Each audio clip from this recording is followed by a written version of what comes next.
The government said you need a job in order to qualify for Section 8.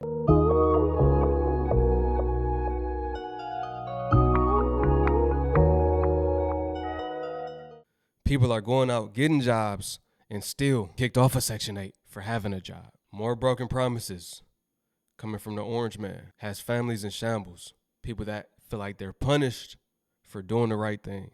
Watch all the way to the end. Do you know if you're on Section 8, you could go to school for free? A lot of you who are on Section 8 be fumbling the bag. Do you know if you're on Section 8, you could go to school for free? You could qualify for food stamps. You could get so much assistance. Get your life together and get off the program. Section 8 is not designed for you to be on it for the rest of your life and then you think the flex is to pass it down to your children. That is not a flex, mommy. It's not. And I'm here to let you know that it's not. Depending on what you're going to school for, I say you should be on Section 8 no more than 6 years. You know, the first year is like, I was paying like $3,000 in rent, and now I'm paying like $200-$300. Like, let me breathe a little bit. I bet. All right. Take a couple of months to realize, all right, I ain't got to be paying so much rent, and then let's get to it. What's the plan? What is the plan? We going to school. We going to get some trades, because this is not a long-term thing. And this is what happens when you be so happy to be on this Section 8 program, and then y'all want to stay on it, and then 10 years later, you still on it and you ain't do nothing. And I'm not making this video because people are going back and forth talking about, oh, people need to get off the program, or you lazy, you this, you that. Everybody's situation is different, and I get that.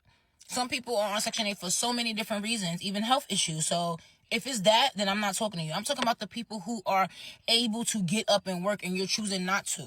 So again, let this video be a word or words of encouragement to get up and do something with yourself. Go out here and get a degree. You can get it for free. It's never too late to go to school. Suffolk County right now got a program called the Reconnect program. You can go to school. I get her. I get what she's saying. I get the message. 6 years is too long. They're about to start giving 2 years. I had to make that face when she said 6 years. You shouldn't be on it longer than 6 years. You shouldn't be on it longer than 2 years. That's 24 months. That's enough time to bounce back. Most people, when they down, it's not for a lifetime if they got some hustle. They know how to get out and get it. School, I'm always have my own thoughts on that. Going to school in this day and age, really not the answer. When there's no jobs, when you get out of school. Millions of people with degrees can't get a job right now. Knowledge is power. She got to educate herself a little more. But I'm going to keep listening. I like the message she's giving. At least she's trying to uplift some people, but she don't got quite the answers for her, I'm going to be honest. For free. You could qualify for so many grants. The Pell Grant, TAP, where you can go to school and then you know you're going to get a little cut of that money after they pay what they got to pay for the school. They're going to send you a check right through Bank Mobile. Like, stop playing. So again, just a recap. Section 8 is not a flex for long term. Yes, it's a flex in the beginning. But you get out here and you get you a trade. You go to school. Boom. You finish in 4 to 5 years, because sometimes things is different. All right, bet. And then you may need an extra year to just stack coin and then come up with a plan. But Section 8 is not a long term. It's not a lifetime thing. And then you think you're going to pass it down to your kid and your kid's going to pass it down to your kids. No, we need to break the cycle, because all it's going to do is just keep you like here. You want to be here. Section 8 and food stamps and the government assistance is going to keep you here. You want to be here.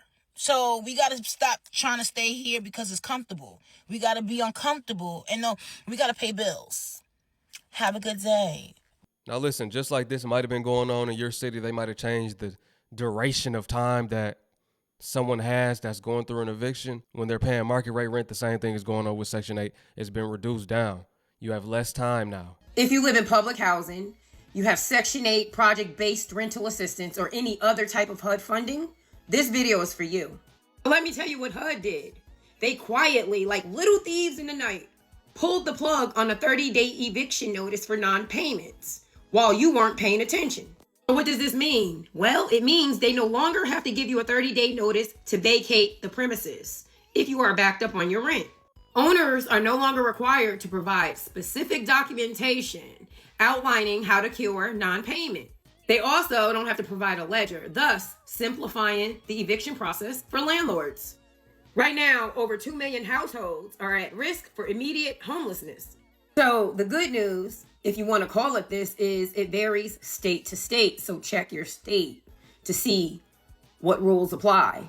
Now, the other part is there are some challenges. These legal challenges have slowed the process just a little bit. The interim rule went into effect March 30th, but you have until April 27th to make your voice heard. If you want to make your voice heard, go to regulations.gov before April 27th. Moral of the story, no longer can you stall. Wait on that next court date. Act like you didn't get the eviction notice. They might not even send a notice. That's what I'm getting from it. All I do know is it's going to be quicker. They don't even have to give you 30 days no more. They're basically saying, if you know you didn't pay, then you could be put out any day. You are no longer protected by the law as much. Now check this out. Florida mom in tears as she is about to lose her Section 8 housing assistance after she started a new job. The government said you have to get a job in order to qualify for Section 8. This lady did just that. She started a new job and still she's about to lose her Section 8. That's why I'm saying it's a trap. She said, I feel like I got punished for trying and getting a job. Florida mom in tears as she about to lose. Man, so let's say a Florida mom in tears as she about to lose her Section 8 housing assistance after starting a new job. She said, I feel like I got punished for trying and getting a job. I ain't gonna lie, bro, this fucked up, but this the way things is. One thing about Section 8 and government assistance, they don't want you to grow. It's crazy how much help you can get out here for being lazy, but as soon as you trying to change your life around for the better, they don't want to help no more. It's so many single parents out here with a job that's barely holding on. If they could just get a little extra help, they'd be good out here. I always say though, bro, having a job is always gonna be better though.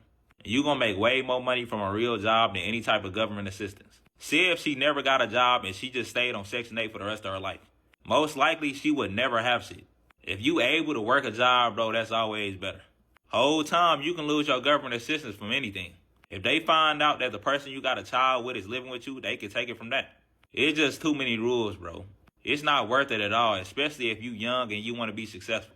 Facts. There's a mother in Florida that lost her Section 8 housing because she got a new job, and it's stuff like this that really shows that oppression and poverty is systemic.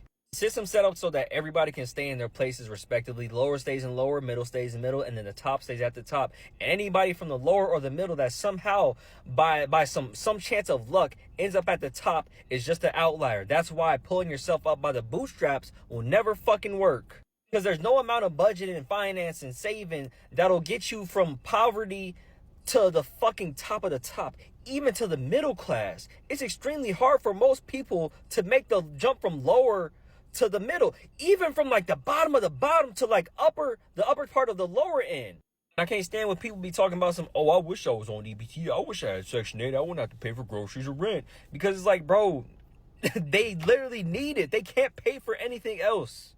You know what I'm saying? Like, they have no fucking money. They need the government to help them. And it's just like, bro, most people cannot get ahead of the game because they were born into this world with the boot of capitalism and white supremacy on their neck, not letting them get up. How do y'all feel about that one? Drop it in the comment section below. I want to know how you feel.